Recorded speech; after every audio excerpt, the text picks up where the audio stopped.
All right, Shalom. I'd like to start off by giving all praises to Yahweh, Ba'ashem Yahweh Shai. Then, double honors to the elder apostles of GMS who rule well. And also, honor and salutation to those of you who are of the elect. All right, so today's topic is I'm gonna try to make it a quick one. But I wanted to talk about how these coming events that are going to happen, race riots, famines, nuclear war, death, plagues, all these different things that are going to happen in the coming times. Our minds are prepared for those things to happen. Our minds are ready to receive those things that are going to happen. And the reason why I thought of this topic was I was here at work, and we have a machine that we're moving to a different location. And I'm sure you guys are all familiar with when something changes and you didn't know that it changed, and you come in and you see it. It's kind of shocking to your eyes and your mind, because it's new, right? For instance, like if you go to you go drive around an old neighborhood that you used to live in, and you get to a street that you used to frequent, and you see that they knocked down a bunch of trees, or they knocked down a house or some building that was there. You go, oh shit, it used to be a building right here. It look crazy, because the space is more open, and it just looks different. So it kind of shocks your eyes to see it that way. So here at work, we have a machine that's moving, and I came in and I was like, it looks different, but I didn't have that shocking feeling of seeing something that was changed, because I had seen it being moved piece by piece, and I knew that it was going to move, right? So I said, that would be a good topic to talk about.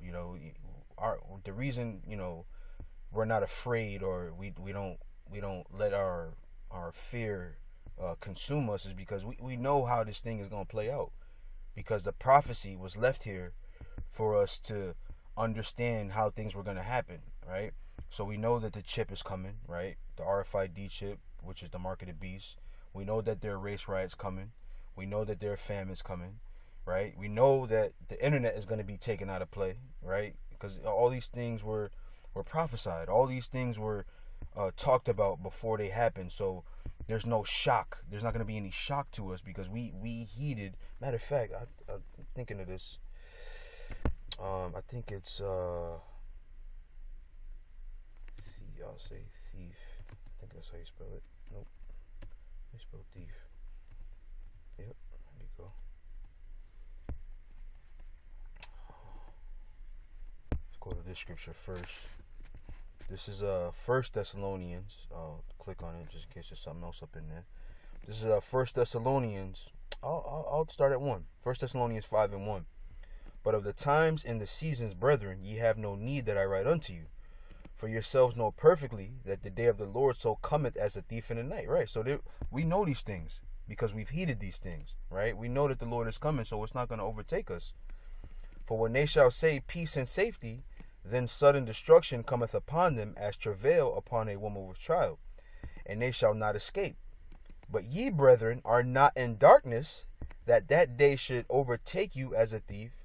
Ye are the children of light and the children of the day. We are not of the night nor of darkness. Therefore let us not sleep as do others, but let us watch and be sober.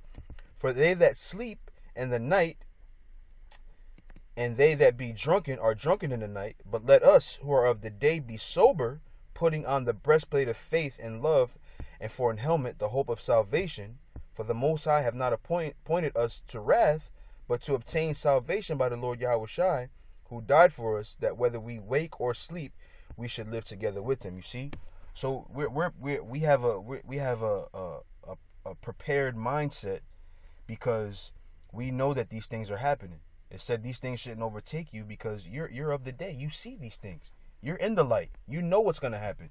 So our minds are prepared for what's coming. This is why we can talk with such confidence. This is why we can have so much faith. It's because it was written what was going to happen, and we believe those things that were written. Okay, so I got a couple of scriptures written down here that I want to talk about. Matter of fact, let me go to one more before I go to the first one here. And forgive me if it feels like I'm rushing. I'm pressed for time, so I just want to get straight to the point I'm trying to make. And then maybe tonight I'll talk about some more other things that go along with this, Lord's will. So this is Matthew 24:32. It says, "Now learn a parable of the fig tree. When its branch is yet tender, and putteth forth leaves, ye know that summer is nigh. So likewise ye, when ye shall see all these things, know that it is near, even at the doors." You see? So the Lord left prophecy here, right? He left cues and hints of things that were to come, so that when they happen, we can say, okay, this. All right, we got to prepare ourselves for the next thing. Okay, we got to prepare ourselves for the next thing. Okay, I see this. The next thing is going to happen now. So our minds are prepared. We are ready and hastening in that coming day. Okay. So I want to go to the scripture here because the Lord Yahushua had that same mind frame, right? Now you would think in yourself that when what's this guy's name here? Judas Iscariot had come to the garden and brought the Pharisees with him to take the Lord Yahushua, that Yahushua would have had this mind like, oh, I gotta get out of here, I gotta run. He's trying to escape because this thing has shocked him, but he knew what was gonna happen to him. He knew what was gonna happen. He even said, the hour is come where the Son of Man shall be put to death, to paraphrase, right? So he knew that his time was there. So there was no shock. He didn't try to run. He didn't punch Judas Iscariot in the face like, you gonna kiss me? And then hit him in the face and then try to, because he was prepared. His mind was prepared, and we are to have that same mind. So let me read this, and then I'll get to that story, and then I'll get out of here. This is Philippians 2:5. Okay. It says here, "Let this mind be in you, which was also in Yahushua HaMashiach." Okay, so our minds are we are to have the same minds, that the Lord Yahushua had. Our mindset should be the same as his. So whatever it was that he, I always say this, and it's cliche at this point because Christians say it, but what would Yahushua do? How would he handle this situation? Where would his mindset be at this time? He knew all this time that he was going to die. Now, was he stressed out about it? Yeah, of course. Did he fear? Yeah, of course. But there was no shock in what was going to happen because he knew what was going to happen. Okay? So, I want to go to John.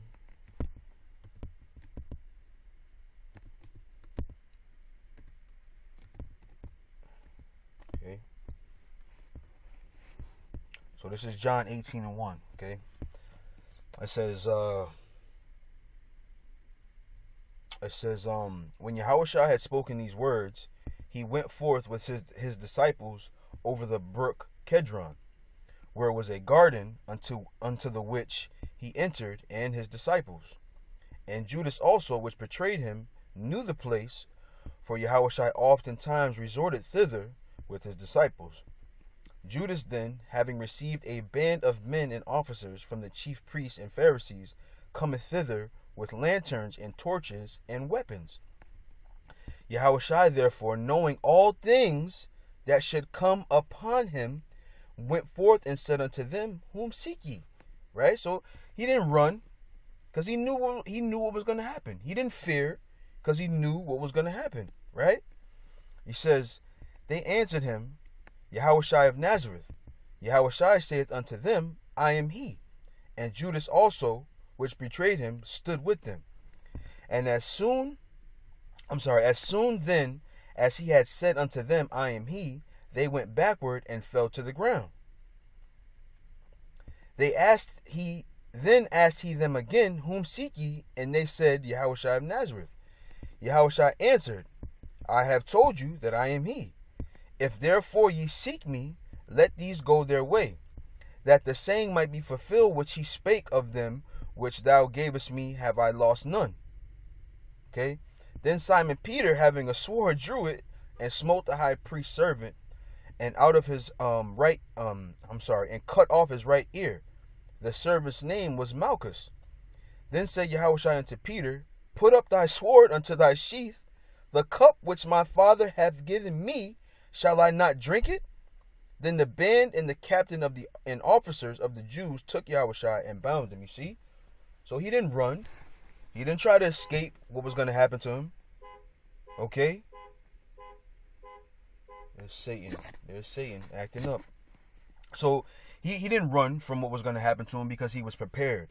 His mind was ready, so there was no shock. He knew what was going to happen piece by piece because it was told. Same just like it was told to us piece by piece in prophecy. Okay?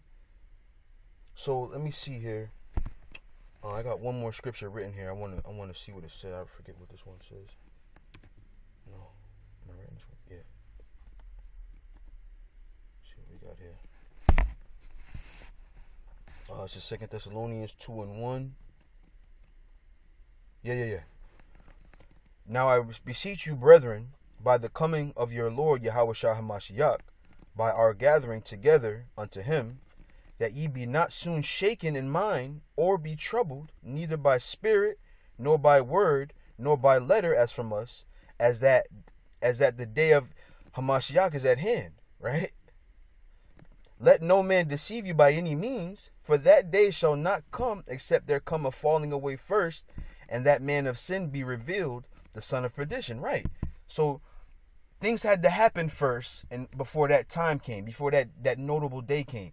And those things that had to happen will be measuring points or indicators or cues to let us know how close we were to the time coming, right?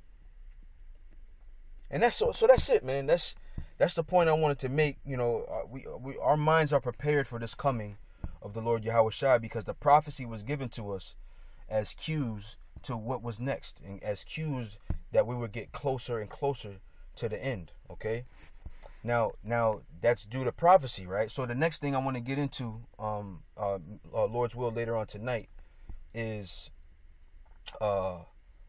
prophecy and its pertinence. All right, prophecy is very important to this thing of ours, this doctrine that we teach. Is very important, and you cannot leave it out, right? Because what Christians will do is they read the New Testament, right? And they hear all these stories. They'll hear Jew and Greek. They'll hear Jew and Gentile. They say so all may be saved. And they'll read these different things. And because they don't know what was prophesied, or because they don't know the history of what happened, they come up with their own conclusions. But the conclusions shouldn't be drawn unless you know the history of why these things are happening, or why these things are being said, right? Or the prophecy of what was going to happen, right? So, Lord's will, in my next topic, I'm gonna get to it tonight, Lord willing. I'm gonna talk about those things because really all of this truth is all one piece, right? Or all one body, or all one thing. But you can break it up into compartments and have different lessons. We can talk about the truth for hours on end. But for sake of time, and because the Lord got us doing other things like work and family or what have you, you got to break it up. So, the next thing I want to get into is that. So Lord will, I'll be able to do that. So, with that being said, again, I want to give all praises to Yahweh Ba'ashem Yahushai. That's first and foremost. Double honors to the elder apostles of GMS who rule well, and honor and salutations to those of you who are of the elect. And with that, I say Shalom.